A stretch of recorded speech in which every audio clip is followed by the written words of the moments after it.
Hey.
Theni மாவட்டம் உத்தமபாளையம் வட்டம் அருள்மிகு ஸ்ரீமுக சனீஸ்வர பகவான் திருக்கோயிலுடைய பரம்பரை அறங்காவலர் குழு தலைவராக கடந்த ஜனவரி மாதத்திலிருந்து பொறுப்பேற்றுள்ளேன். இந்த கடந்த 2 ஆண்டுகளாக ஆகம விதிப்படி கொடிமரம் மாற்றப்பட்டு திருவிழா நடைபெறவில்லை. அதேபோல் நடப்பு ஆண்டிலும் கொடிமரம் மாற்றப்பட்டு திருவிழா நடைபெறவில்லை என்பதை பக்தகோடி பெருமக்களுக்கு தெரிவித்துக் கொள்ளப்படுகிறது. மேலும் தேனி மாவட்டத்தில் பருவமழை பொய்த்து போன காரணத்தினால் சுரபி நதி மேலும் கடந்த ஆண்டை போலவே ஆடி மாத திருவிழாக்கள் இந்த ஆண்டும் நடைபெறவில்லை என்பதை பக்தகோடி பெருமக்கள் அனைவருக்கும் தெரிவித்துக் கொள்ளப்படுகிறது. அதேபோல் இந்த ஆடி 5 வாரங்களுக்கும் மக்கள் நலனுக்காக திருக்கோவில் சார்பாக அனைத்து ஏற்பாடுகளும் துரிதமாக நடைபெற்று வருகிறது என்பதை தெரிவித்துக் கொள்ளப்படுகிறது.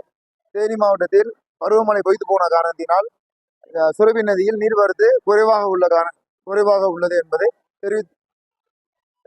தெரிவித்துக் கொள்ளப்படுகிறது. மேலும் முல்லை பெரியாற்றிலிருந்து மாவட்ட நிர்வாகம் சார்பாக தண்ணீர் திறந்து விடுவதாக உறுதியளித்துள்ளனர். மேலும் தண்ணீர் இருப்பை பொறுத்து தண்ணீர் வரும் என நம்பப்படுகிறது. தற்காலிகமான ஏற்பாடுகள் துரிதமாக செயல்பட்டு வருகிறது. தேனி மாவட்டம் உத்தமபாளையம் வட்டம் அருள்மிகு ஸ்ரீமுக சனீஸ்வர பகவான் திருக்கோயிலினுடைய பரம்பரை அறங்காவலர் குழு தலைவராக கடந்த ஜனவரி மாதத்திலிருந்து பொறுப்பேற்றுள்ளேன். இந்த கடந்த 2 ஆண்டுகளாக ஆகம விதிப்படி கொடிமரம் மாற்றப்பட்டு திருவிழா நடைபெறவில்லை. அதேபோல் நடப்பு ஆண்டிலும் கொடிமரம் மாற்றப்பட்டு திருவிழா நடைபெறவில்லை என்பதை பக்தகோடி பெருமக்களுக்கு தெரிவித்துக் கொள்ளப்படுகிறது. மேலும் மேலும் தேனி மாவட்டத்தில் பருவமழை பொய்த்து போன காரணத்தினால் சுரபி நதி மேலும் கடந்த ஆண்டை போலவே ஆடி மாத திருவிழாக்கள் இந்த ஆண்டும் நடைபெறவில்லை என்பதை பக்தகோடி பெருமக்கள் அனைவருக்கும் தெரிவித்துக் கொள்ளப்படுகிறது. அதேபோல் இந்த ஆடி 5 வாரங்கள் ஆடி 5 வாரங்களுக்கும் பக்தர்கள் நலனுக்காக திருக்கோவில் சார்பாக அனைத்து ஏற்பாடுகளும் துரிதமாக நடைபெற்று வருகிறது என்பதை தெரிவித்துக் கொள்ளப்படுகிறது. தேனி மாவட்டத்தில் பருவமழை பொய்த்து போன காரணத்தினால் சுரபி நதியில் நீர்வரத்து குறைவாக உள்ளது என்பதை தெரிவித்துக் கொள்ளப்படுகிறது. மேலும் முல்லை பெரியாற்றிலிருந்து மாவட்ட நிர்வாகம் சார்பாக தண்ணீர் திறந்து விடுவதாக உறுதியளித்துள்ளனர். மேலும் தண்ணீர் இருப்பை பொறுத்து தண்ணீர் வரும் என நம்பப்படுகிறது.